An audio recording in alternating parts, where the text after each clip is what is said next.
So continuing on then, another thing that you said that really stood out is that Jesus takes us to the edge of what we can handle. Yes. And kind of nudges us along. I think you said shove. Right, yeah. Nudges us along.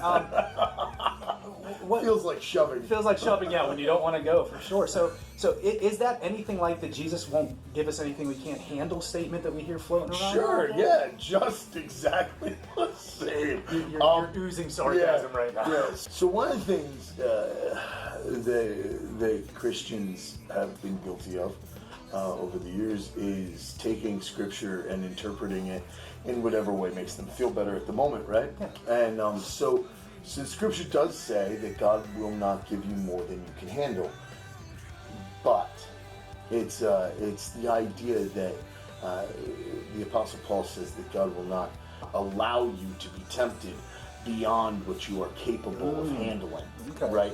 And so there's a little bit, there's a nuance there, right? So it's not that God won't give you more than you can handle, in the sense of nothing's going to come against you that's going to be You're not going to have any troubles in your life. Right. It's, first off, the very fact that the Apostle Paul uses that phrasing of temptation, God won't let a temptation come against you beyond what you can bear, is the idea that you're going to be faced with things in life that will attempt to pull you away from God, to specifically to cause you to lose your faith.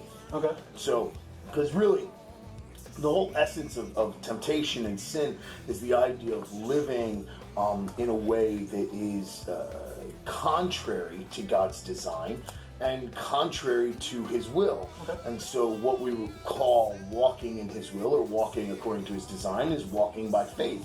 And so the idea is that God won't allow something to come against you that would cause you to lose your faith or to turn away from God beyond what you can handle. God knows what your limits are. God knows what you can handle being tempted by, what you can handle with regards to how strong your faith is. Okay. He knows where your line is, and He won't allow you to be pushed beyond your line if you can't bear it. But then that's the key, because the very next part of that verse is He won't allow you to be tempted beyond what you are able, but with every temptation He provides a way of escape. So it's Right. Christ enduring along with you. Exactly. So it's not on me to bear this burden alone. Right. It's about your faith. He won't allow you to be stretched past what your faith can handle. And as long as your faith remains in Him, He'll get you through it. Okay. And so that's the thing. If you enter into a temptation and you choose to reject Him, to reject His ways, to not walk by faith, you're not going to be able to bear up underneath that temptation.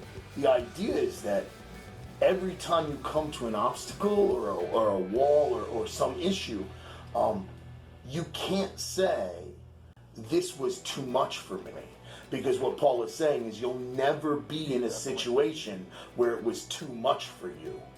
Because God knows what's too much for you. And so what I said about God brings us to our line and then shoves us over is that we rarely know what our line is.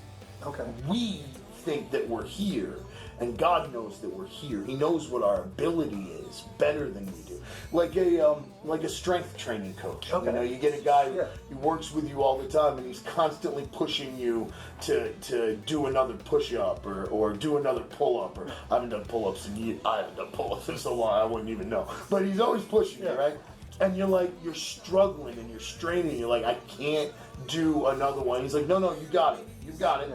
And you're like, I remember, okay, so when I was younger and I still did weight training, push-ups.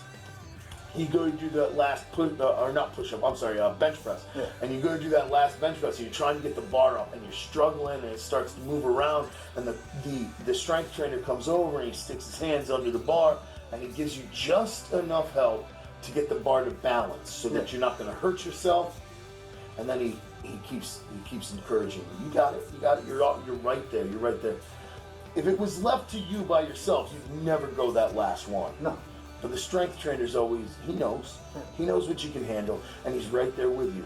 You have to trust yourself, and you have to trust him to know what you can handle. I like the weightlifting analogy because I hate lifting weights. Right. I know you can't tell by my giant physique. I hate lifting weights. It's never excited me. So if I'm left to my own devices, Right. I'm never going to do those last reps. Right. The moment it starts getting uncomfortable, I'm going to find an excuse to bail out of Exactly. this. So you need to help her along. It was my line. Yeah. I couldn't That's as go far as I any could go. Right. Yeah. And that's what Paul is saying to the believer. He's saying, no, you think it's your line. Yeah. But your God knows your line. So we can trust him to take us to that edge. Right. And shove you over it. Yeah.